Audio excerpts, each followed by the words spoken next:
It was a busy Friday evening at one of the city's most elegant restaurants. The lights glowed warmly across the polished tables, the air filled with soft music and the quiet clinking of silverware. The place was full of laughter, perfume, and the quiet confidence of people who felt at home among fine dining. Waiters moved gracefully between tables carrying trays and glasses, making sure every guest was comfortable. Among the crowd sat a group of wealthy business people gathered around the largest table near the center. They were loud, confident, and clearly used to attention. Their expensive watches and proud smiles told a story of success. One of them, however, seemed to enjoy being noticed more than anyone else. He was the kind of man who believed the world revolved around him, always needing to be the loudest, always craving a laugh, even if it came at someone else's expense. The waitress assigned to their table had just started her shift. She walked with quiet focus, balancing a tray with glasses of water, her hair tied neatly, her uniform spotless. She had that calm politeness that comes from dealing with all kinds of people, some kind, some not so kind. When she approached their table with a gentle smile, the man leaned back in his chair, smirking to his friends. "Well, look who we have here," he said loudly enough for nearby tables to hear. "Hope you don't mix up our orders like the last waitress." His friends chuckled softly. The waitress didn't flinch. She simply smiled and said, "I'll make sure everything is just right for you, sir." She began taking their orders one by one, carefully writing them down. The man interrupted every few seconds, asking pointless questions just to test her patience. "What exactly is in this sauce?" he asked with mock curiosity. "Are you sure you know what a soufflé is?" Another burst of laughter from his friends followed, but the waitress stayed calm. Her tone never changed. She answered politely, explaining each dish as if speaking to someone who genuinely cared. Her words were clear, her posture steady. Those who watched could see that she wasn't just a worker trying to get through the night. There was a quiet strength about her, the kind that doesn't need to prove itself. The man didn't stop. He seemed to enjoy watching her keep her composure. "Tell me," he said, grinning, "you ever eat here yourself? Or is it too expensive for you?" The laughter that followed was sharp, echoing across the restaurant. A few guests nearby looked up uncomfortable. The waitress simply nodded and said softly, "I enjoy my work here, sir." Then she walked away to place their order. At the counter, she took a deep breath, her hands steady as she typed the order into the system. She had faced worse before. People often looked at her and saw only a uniform, never knowing who she really was or what she was working toward. Tonight would be no different. She told herself to stay professional and let kindness be her reply. Back at the table, the group continued their loud conversation, unaware of the stares they were drawing. The food arrived not long after. The waitress carried each plate carefully, setting them down in front of the guests with precision. She made sure everything looked perfect, that no detail was missed. The man wasn't done yet. When she placed his plate in front of him, he smirked again and said, "You know, for someone working in a place like this, you're pretty calm. Most people would be nervous serving people like us." His friends laughed once more, though not as freely as before. The waitress simply looked at him, her expression calm, her eyes gentle but firm. "Everyone deserves to be treated with respect, sir," she said quietly. "That includes both guests and staff." Her words were simple, but they carried a quiet power. The laughter faded for a moment before the man forced another chuckle to cover his embarrassment. As she turned to walk away, one of the other guests, an older woman, watched her with a mix of surprise and admiration. "She handled that better than most," the woman whispered to another person at the table. The man shrugged, pretending not to care. But inside, something about her composure bothered him. He wasn't used to being challenged, not by someone in a waitress's uniform. To him, this was just another evening of harmless jokes, but something about her steady voice and calm eyes made him uneasy. When she returned later to refill their glasses, he tried once more to regain control of the situation. "So tell me," he said, his tone half mocking, "you planning to be a waitress forever, or is this just for fun?" This time she paused for a brief second before answering. Her voice stayed calm, but there was something different in it now, something stronger. "I'm working here to support my studies," she said softly. "I'm in my final year of hospitality management. One day I hope to run a restaurant like this myself." Her words were honest, simple, and unshaken. The table fell quiet for a moment. Then one of the guests smiled and said, "That's impressive." But the man still tried to laugh it off. "Well, good luck with that," he said. "Maybe I'll come back and let you serve me again when you're the boss." She gave a polite smile. "If you ever do, sir," she replied gently, "I'll make sure your table is treated with the same care as tonight." The group went silent. Even those who had been laughing earlier felt the weight of her words. She hadn't raised her voice or said anything harsh, yet somehow she had turned the situation around completely. As she walked away, a quiet sense of respect followed her. The laughter didn't return this time. Instead, the guests spoke softly among themselves, realizing how their behavior must have looked. Meanwhile, the waitress continued her shift as usual. She helped another table, smiled at a family celebrating a birthday, and refilled water glasses for an elderly couple near the window. Her calmness never faded. What the group at the center table didn't know was that she had been working hard for years, not just to earn money, but to build a better future. She came from a modest background, and every evening shift meant another step toward her dream. Her tired feet and long nights were all part of the plan she carried quietly in her heart. The way she handled rude guests wasn't just about patience. It was about knowing that one day all this would mean something. As the night went on, the restaurant began to quiet down. The laughter from the big table grew softer. The man who had mocked her sat quietly now, his earlier arrogance replaced by thought. He watched her move across the room, greeting other guests with the same calm smile she had shown him. Something about her dignity made him uncomfortable, maybe even ashamed. He didn't know it yet. But this evening would stay in his mind for a long time. Her strength hadn't come from power or status. It came from her self-respect. She had faced him without anger, without insult, and somehow that had silenced him more effectively than any argument could. As she finished serving her last table of the night, the manager complimented her for handling everything smoothly. She nodded, tired but content. She didn't need recognition. She just wanted to do her work well and go home, knowing she hadn't let anyone's cruelty change her kindness. When the group finally stood to leave, the man looked at her one last time. He wanted to say something, but the words didn't come. He gave a small nod instead, awkward but sincere. She smiled softly and said, "Have a good night, sir." And just like that, the laughter that once filled the table was gone.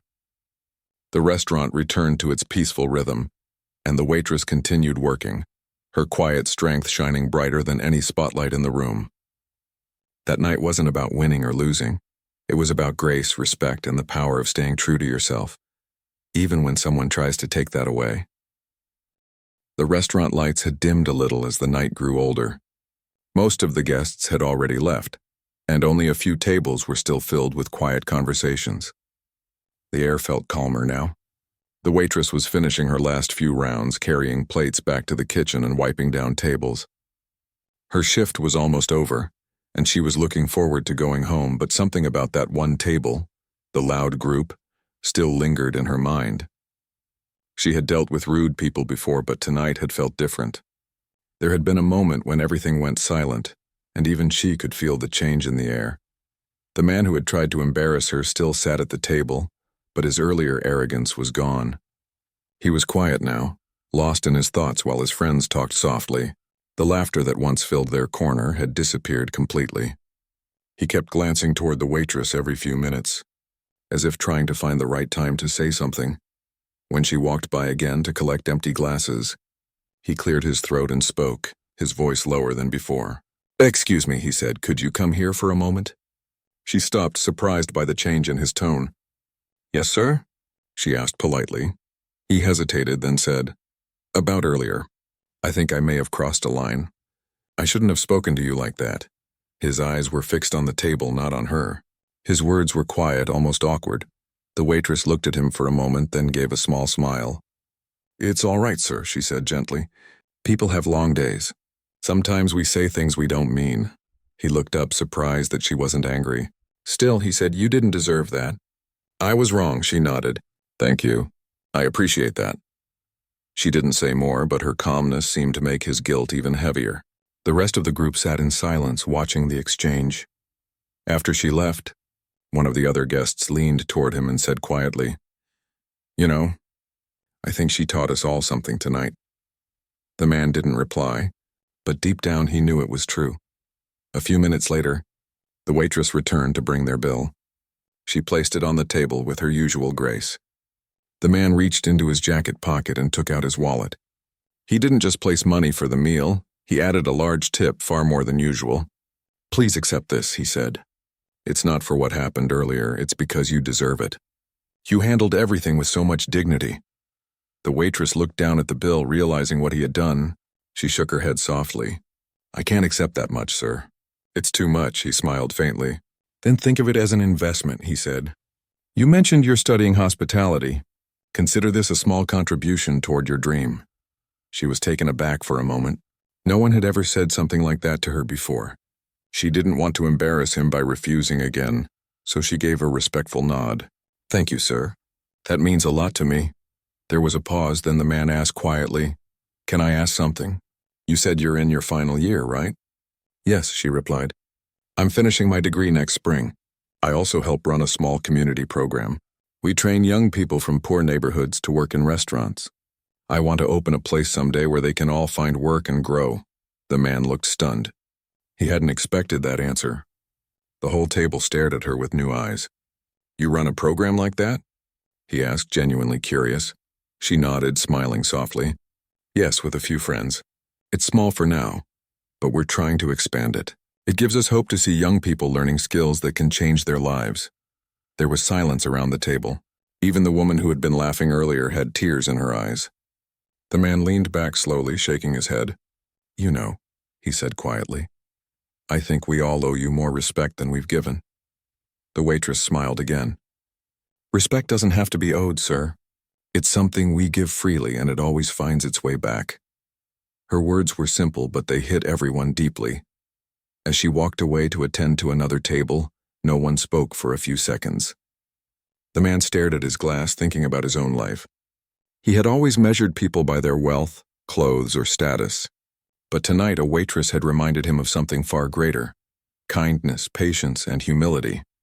When the group finally stood up to leave, the man asked the manager to call the waitress over again. She came, unsure why. "I'd like to donate to your program," he said sincerely. "I know people who can help. I'd be honored to support what you're doing." Her eyes widened. She wasn't sure what to say. "That's very generous, sir. I don't know how to thank you." "Just keep doing what you're doing," he said. "You've already taught me more than you realize." She thanked him once more, and they shook hands. It wasn't the handshake of a customer and a server anymore. It was one of respect and understanding. After they left, the restaurant felt strangely peaceful. The manager, who had overheard part of their conversation, smiled at her and said, "You handled that perfectly tonight." "I'm proud of you," she smiled, brushing a strand of hair behind her ear. "Thank you," she said softly. "I just try to treat people how I'd want to be treated." As she finished cleaning up, she thought about what had happened. She hadn't planned to make a point or prove anything. She had only wanted to do her job well. But somehow her calmness had changed the mood of an entire table, and maybe even changed someone's heart. Outside, the cool night air felt refreshing. The city lights reflected on the wet pavement as she walked toward the bus stop. Her body was tired, but her spirit felt light. She thought about her dream: to one day run a restaurant of her own, one where every person, no matter their background, would feel respected and valued. Meanwhile, at the other end of the city, the man sat quietly in his car. His friends were chatting beside him, but his mind was elsewhere. He kept thinking about the waitress's words. For years he had judged people by appearances, never realizing how much strength and pride hid behind a humble smile. That night he promised himself he would change. A week later, a letter arrived at the restaurant addressed to the waitress. Inside was a note from the man, thanking her once again for her grace and sharing that he had already donated to her community program. Enclosed was a receipt from a local foundation confirming the support. At the bottom of the note, he had written, "You reminded me what real respect looks like. Thank you for teaching me without saying a single harsh word." She read the note twice, smiling quietly. It wasn't just about the money, it was about what it represented: change, awareness, kindness. Her small act of patience had reached someone's heart and turned mockery into understanding. Later that evening, she shared the news with her co-workers. They were all amazed. "You really turned that situation around," one of them said. "Most people would have snapped," she laughed softly. "Sometimes silence says more than anger ever could." From that day onward, The man visited the restaurant a few times, always polite, always kind.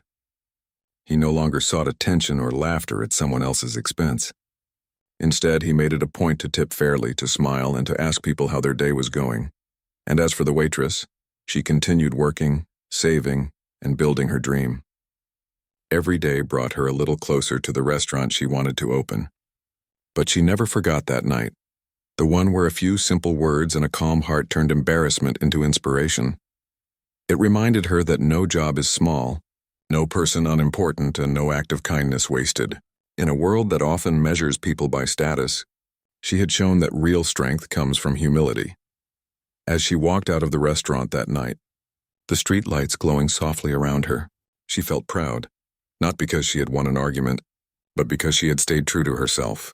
And somewhere in the city, a man who once tried to humiliate her now carried her lesson in his heart, forever changed by a waitress who taught him the true meaning of respect.